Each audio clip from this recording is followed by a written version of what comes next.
Hezbollah ने एक बार फिर इजराइल को उसकी औकात याद दिला दी है। खबर लेबनान बॉर्डर से सामने आ रही है, जहां पर हिजबुल्लाह ने आज रात को इजरायली सेना के जवानों को खदेड़ दिया है। दरअसल इजरायली सेना के जवान लेबनान बॉर्डर से लेबनान में घुस करके हिजबुल्लाह के लड़ाकों के खिलाफ कार्रवाई करना चाहते थे, लेकिन हिजबुल्लाह के लड़ाकों ने बड़ी चालाकी के साथ इजरायली सेना के जवानों को उल्टे पांव दौड़ाया है, जिसमें ऐसा लग रहा है कि अब हिजबुल्लाह की यहां पर एक बहुत बड़ी जीत हुई है। आगे इसके बारे में विस्तार से आपको बताएंगे। साथ ही साथ एक और बड़ी खबर आ रही है दोस्तों। कल मैंने आपको बताया था कि किस तरीके से हिजबुल्लाह के एक स्पाई ड्रोन ने नेतन्याहू के घर की रेकी की है, लेकिन दोस्तों अब जो फोटो हिजबुल्लाह के ड्रोन ने कैप्चर की थी उसकी तस्वीरें भी जारी कर दी गई हैं, जो कि नेतन्याहू के घर की तस्वीर मैं आपको स्क्रीन पर दिखा भी रहा हूं, आप देख सकते हैं। ये नेतन्याहू के घर की वो तस्वीरें हैं जो हिजबुल्लाह के ड्रोन के जरिए ली गई थी। ये नेतन्याहू के लिए एक चेतावनी है, वरना हिजबुल्लाह अगर चाहता तो इस घर को नेस्तो नाबूद कर सकता था, लेकिन उसने नहीं किया। इसके पीछे की जो वजह है वो आगे आपको बताएंगे। साथ ही साथ एक और बड़ी खबर आ रही है फलस्तीन गाजा से, जहां पर इजरायली सेना ने अब वहां पर जो जर्नलिस्ट हैं उनको भी टारगेट करना शुरू कर दिया। स्क्रीन के ऊपर जो वीडियो मैं आपको दिखा रहा हूं आप देख सकते हैं, ये वीडियो इजरायली आर्मी के द्वारा पत्रकारों के ऊपर किए गए हमले का, जिसमें आप देख सकते हैं पत्रकार भागते हुए नजर आ रहे हैं और इजरायली आर्मी पीछे से टैंक के जरिए उनके ऊपर फायरिंग कर रही है। आगे ये पूरा वीडियो हम आपको दिखाएंगे। साथ ही साथ एक और बड़ी खबर आ रही है गाजा से, जहां पर रफा के अंदर इजरायली सेना अब आम नागरिकों के घरों को भी तोड़ दे रही है। स्क्रीन के ऊपर उसका एक छोटा सा वीडियो क्लिप मैं आपको दिखा रहा हूं, आप देख सकते हैं। ये वीडियो अपने आप में दर्शाता है जो इजराइल मुकाबले की बात कर रहा है ना, उसका मुकाबला हमास से नहीं बल्कि गाजा के आम लोगों से है। किस तरीके से आम लोगों के घरों को टारगेट किया जा रहा है आप देख सकते हैं। आगे इसके बारे में भी थोड़ा विस्तार से आपको बताएंगे। साथ ही साथ गाजा के अंदर सीज फायर को लेकर के दोहा में जो बातचीत चल रही थी उसको लेकर एक और ताजा अपडेट सामने आ रही है, इसकी भी जानकारी देने से पहले एक छोटी सी रिक्वेस्ट आपसे करेंगे, इस वीडियो को ज्यादा से ज्यादा लाइक करिए, शेयर करिए, चैनल पर अगर आप नए तो सब्सक्राइब करने के बाद बेल आइकन को प्रेस करना ना भूलें। बात करेंगे पहली खबर की।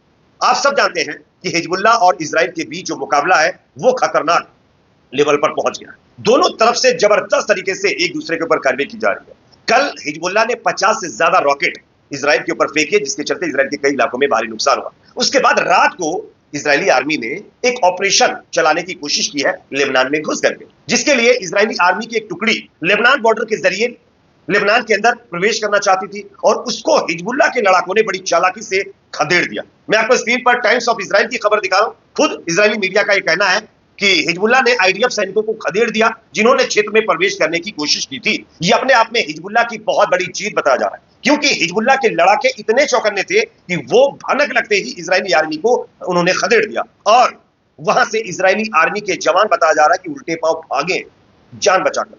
ये इजराइल के लिए बहुत बड़ा सबक है कि अगर वो हिजबुल्लाह से टकराने की कोशिश करेगा तो उसका हश्र क्या होने वाला है। एक और बड़ी खबर आ रही है दोस्तों। स्क्रीन के ऊपर जो तस्वीर आप लोग देख रहे हैं ये तस्वीर नेतन्याहू के घर की है। आपको कल मैंने बताया था कि हिजबुल्लाह के एक स्पाई ड्रोन ने नेतन्याहू के घर की रेकी की है और उसी की तस्वीर आपके सामने है। हिजबुल्लाह के जासूसी ड्रोन ने इजराइल के रक्षा नेटवर्क को सफलतापूर्वक चकमा दिया है और फुटेज कैप्चर करते हुए नेतन्याहू की आवाज पर पहुंच गया है।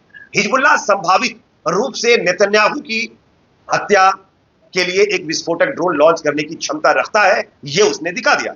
हालांकि अगर हिजबुल्लाह चाहता तो इस ड्रोन के जरिए नेतन्याहू के घर को, उसकी फैमिली को नेस्तो नाबूद कर सकता, लेकिन उसने ऐसा नहीं किया। उसने सिर्फ चेतावनी जारी की है कि देख लीजिए हमारी पहुंच कहां तक है, नेतन्याहू बाज आ जाओ वरना आपका हश्र क्या होने वाला है शायद आप भी इसकी कल्पना नहीं कर सकते। वैसे नेतन्याहू इस घर में मौजूद नहीं है, क्योंकि ईरान ने जब से इजराइल के खिलाफ कार्रवाई की बात कही है तब से नेतन्याहू की पूरी कैबिनेट और खुद नेतन्याहू बंकर में शरण लेकर बैठे हुए हैं। इस वजह से उनके ऊपर अगर इस तरीके से ड्रोन हमला होता तो शायद उनको नुकसान ना होता, लेकिन उनकी फैमिली को जरूर नुकसान पहुंचता। खैर ये अपने आप में दर्शाता है कि हिजबुल्लाह की पकड़ पहुंच कहां तक है। अब आपको दिखाते हैं एक और वीडियो जो कि फलस्तीन के खान यूनिस से सामने आ रहा है, जहां पर इजरायली आर्मी की क्रूरता देखिए। जो पत्रकार दुनिया को सच दिखाते हैं, दुनिया तक गाजा जेनोसाइड की तस्वीरें पहुंचाते हैं, अब उनको भी इजरायली आर्मी नहीं बख्श रही है, उनको भी खत्म करने में तुली हुई है। इसका एक वीडियो वायरल हुआ जो मैं आपको दिखाना चाहता हूं। पहले ये वीडियो देख लीजिए, उसके बाद इसकी चर्चा।